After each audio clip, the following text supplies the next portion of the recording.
17. Jimmy has 20. Mm-hmm. Bam has 14. Hero has 16. Like those type of box scores, like I love it, dude. And I think that type of basketball would just completely wax the Rockets. Yeah. Just leave Russ open. Yeah. How happy are he's you, garbage. Austin? Because I've been thinking about this lately. How happy are you that Russell did not come to the Heat? Like I feel so bad because I wanted him, and But I'm the type of person. I'm the type of person that hate eating crow, but like if we got him, like that would have set the franchise back a couple years. Yeah. Okay. Definitely So it's because me and my friends Russ is really not that good. Like Yeah, I think he's that aging very bad. He's like the 23rd best player in the NBA right now, at best. Okay, so my last question for you, Austin, is Oladipo coming in the offseason, and what are your thoughts on Giannis? Oh, Oladipo, like I give that a 50% chance we get him. It really depends if like Indiana wants to do business with us, because they can easily be petty and be like, I'm not trading him to a team that just made the Eastern Conference Finals. Yeah. In the same conference as us. So we gotta wait and see. And Giannis, I just think he's a loyal dude like Damian Lillard and Donovan Mitchell. I think he's gonna sign that extension. I hope I'm wrong though, but Yeah. he just seems like a loyal dude that wants to build up where he started. But they're not. But he'll never win in Milwaukee ever. I agree, but he just seems to love Milwaukee. Yeah. Dude, I mean, Giannis isn't your stereotypical NBA star. I mean, there's so many stories. I think, he grew up in poverty in Greece. Like, there's so many stories from his personal life that he's just cut differently, dude. Yeah. Like, I'm not saying I know him well enough to say that he wouldn't leave Milwaukee, but I'm just saying, like, I think he will cut his own path. I don't think he'll behave in the stereotypical way that an NBA star does. Yeah, I agree. That's why if he like entertains like leaving Milwaukee, I don't think he'll go to a place like Dallas where he has to share the spotlight with Luka. I think he wants to create his own path. So that's why I think Miami's the best destination for him. I need to let him know that the best Greek food in the world is actually in Salt Lake City. So, and that's a lie. I just made that up. But you know what? That's what I'm going to tell him. I mean, Donovan Mitchell and Giannis would be dirty. Yeah. Would be. Dude, I mean, either Donovan or Rudy have to leave. One of them has to leave Utah. It's not sustainable. I agree. But it seemed like their relationship got better over the bubble, so I hope so. My biggest worry with Rudy is that he's eligible for a supermax.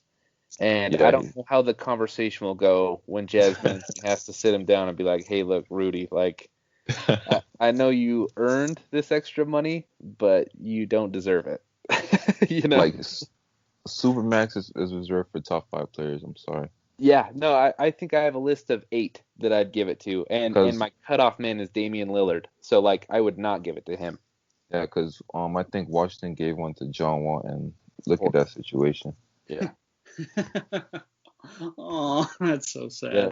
So I would only give it to the top tier of players, and that doesn't include Damian Lillard. So clearly I'm pretty strict with it. You said doesn't include Damian Lillard? He's my cutoff man. Like, that's situational. If the rest of the team was good, if I had a rookie like Michael Porter Jr. on contract for 3 more years, then I'd think about it. But he's not a guy that I'm just automatically signing the check. I'll give him a blank checkbook. Yeah. Well, he's the best player that I wouldn't give a blank check. Oh, wow. So anyone better than him, I'm probably just signing it. And to me, that's only 7 or 8 dudes. I think Luka Doncic played his way into that group. Oh, definitely. Yeah. And then I'll trade the whole roster for him. Yeah, absolutely. I would give Rudy Gobert, Donovan Mitchell, 81 first-round picks, the Jazz name, Gail Miller, our owner. She's like an 80-year-old woman. They can have her. Yeah. Damn. That's crazy. You got. I didn't know he was that hot of a commodity. Oh, yeah, he's next up. Like, it goes from Michael to Kobe to LeBron, and it's probably gonna be Luka. Whoa. Absolutely. What? I'm not even exaggerating. Like, he's next up for real. Yeah. I 100% agree, man. The stuff he was doing against the Clippers, and Yeah. really the Mavericks team was garbage that series, man. And he single-handedly made it competitive for a little bit. Exactly. And those are some hot takes. All right, brother. Thank you so much for coming on, man. And when the Heat win the Eastern Conference, what do you say about coming back on to talk a little basketball and more Canes? Oh, definitely. Like, I might drop a rap song and everything. All right. Hell yeah. I love it, dude. I love it. Thank you for coming on, man. We'll talk soon. I appreciate you, Martian Jordan. You guys take it easy. Yep. All right. Thanks, Austin. All right. I love talking ball with Austin, dude. Yeah, he's just a good dude, man. He's the leader of Heat Twitter, and he's always been chill with us. Yeah, this is a really, really great episode with some really great takes so far. So I'm loving this. I love the reaction shows. Yeah, this is going well, and I'm excited for our next guest because I called him on the phone and we were agreeing with each other, but we were screaming at each other on my drive home from your house last night, about why we were so frustrated with this UAB game. Oh, so he's frustrated too. Dude, he's more frustrated than I am. All right, well, let's get him on. Like he I had to talk him down from the ledge last night. Oh, God. Oh, joy. All right, here we go. I'm excited to hear Gino. All right. And speaking of which, Gino is currently still serving in our military, so I think it's cool that we're having him on September 11th. Absolutely. And just to everyone listening, take a moment today to remember what happened on this day 19 years ago. Like the thousands of people that lost their lives, and my family is very, very patriotic, and my father served in the Marines and everything like that. So we take it very seriously, and just take some time to give thanks to those who sacrificed it all. Yeah, for sure, man. All right, calling Gino in now. Gino, how are you, friend? Hey, how's it going? All right, Gino, you listen to me. Here's what's going to happen. Jordan says that you were complaining last night and that he had to talk you down. So just tell me what you're complaining about. Okay, so oh God. Now that I've had time to do a little bit of recap and do some more research, my opinion has changed on the outcome of the game. It's a lot less critical and more learning. I learned a lot by listening to a lot of people and doing some of my own research as to why the night went the way that it did. I think I had a different idea in my head of what the offense was going to look like immediately. I was expecting us to hit the ground sprinting full speed, and I think that was a mistake on my end. I tried telling everyone that. Yeah, you did. And I don't know. I based on what I read today and a little bit last night, and just hearing some other people talk on some other shows, and talk to some of my other buddies too, I really now understand why we did the things we did last night. At least if that is the reasoning behind it, I am very much more understanding now. Yeah. I think Rhett Lashley has a plan. I think he's a phenomenal coach, and I think I'm wrong to second guess or question his judgment. Especially, I'm not a college football coach. I'm damn sure not a college football coach at a Power 5 football program like Miami. So if the man is calling plays the way he is and doing things the way he is, then it's probably for a really good reason. But yeah. But there's a lot of good points and bad points. Let's stay on the offense for a second, and then we'll move to defense. How would you grade Rhett Lashley's play calling last night and his offense last night? And I want you to say what you're still concerned about with the offense, and then what was pleasantly surprising. So overall grade on his play calling, I'm going to give him an A-. Wow. And I didn't even give him that. So here's my take on it. I don't think he called plays specifically to pad stats or put up a monstrous game. From what I saw and what I read, one, they were not ready. I don't want to say ready. They were not prepared, nor did they practice for the scheme that they saw against UAB. That was not on their film from the previous week, nor in years in the past. So I think he did a phenomenal job on the fly of adjusting accordingly and exploiting the weakness, which was their run defense. I also think he called a lot of confidence plays. These guys have not had a full spring. They don't have a lot of chemistry. They don't have good rapport with each other. So I think he called a lot of very basic plays to get these guys accustomed, acclimated back to a college football setting, and plays that can, one, boost the confidence of the offensive line, because we all know that was one of our weaknesses coming in.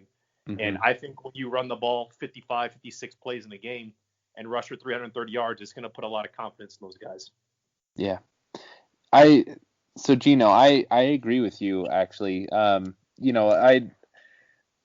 read those same things today, and I guess I wasn't very hard on Lashley last night, but it didn't make me feel better about our position groups, and I've already mentioned this a few times on the pod today. But when you call those confidence plays, it really just relies on like one-on-one matchups, right? And it relies on the talents and abilities of your roster, which was good and bad for us. I mean, it showed that De'Aaron King is a gamer. It showed that our running back stable is elite. But it also showed that our wide receivers are very lacking, and that we're really going to need good game plans to bolster our wide receiving core, because they are not a championship level group, to say it kindly. Yeah, I mean, you're not wrong in any way, shape, or form. I get no, and I agree with that. I like what I saw for the most part out of Wiggins. I think Pope just was a non-factor last night, and I've said it like 3 times already today. That fumbled punt, I was about to lose my goddamn mind. Yeah, I was not I was about to throw Jordan's Mountain Dew at the TV. Which one of them? I had 5. I don't know. It kind of made me mad in like the second quarter when it seemed like every single pass play was a downfield shot. And then there was a drive in the third quarter that ended with Brevin's touchdown, where, I mean, we were hitting short passes and you let your receivers, make a move and get the first down. And that happened throughout that drive. And King made that throw up the seam to Brevin was amazing. That's the kind of throw on the run that Jaron's ass is not making and Cozy wasn't making. So I think there's a lot to be excited for. And I think that if this was our first glimpse of this offense, I'm very excited, honestly. I still am too. I agree for the most part of everything you just said. I think my biggest takeaway offensively was that we have an offensive coordinator who can scheme and plan and make adjustments on the fly. We have not had that. Like I said, UAB showed us a defense that we were not prepared for. And Lashley figured it out. He made second half adjustments, and we came out firing on all cylinders. Yeah, and he played to our personnel and our strengths, and to what was working. Right. Too often we see offensive coordinators that want to force their game plan instead of taking what the defense gives them. And we see them, try to fit a square peg into a round hole instead of just, he realized, hey, our running backs are elite. Their run defense is caving. Like, let's just run for 400 yards. Absolutely. And it worked. It worked. I think what the biggest difference is, and I don't know how I'm going to phrase this, but we're still, like, a lot of people are talking down on Lashley and still kind of mad that we only scored 31 points. Think about I mean, last year, if we scored 31 points, we would have been praising our former offensive coordinator. And when we were bashing our former OC, it was when we were shut out or when we scored like 13 points. We are mad right now, and we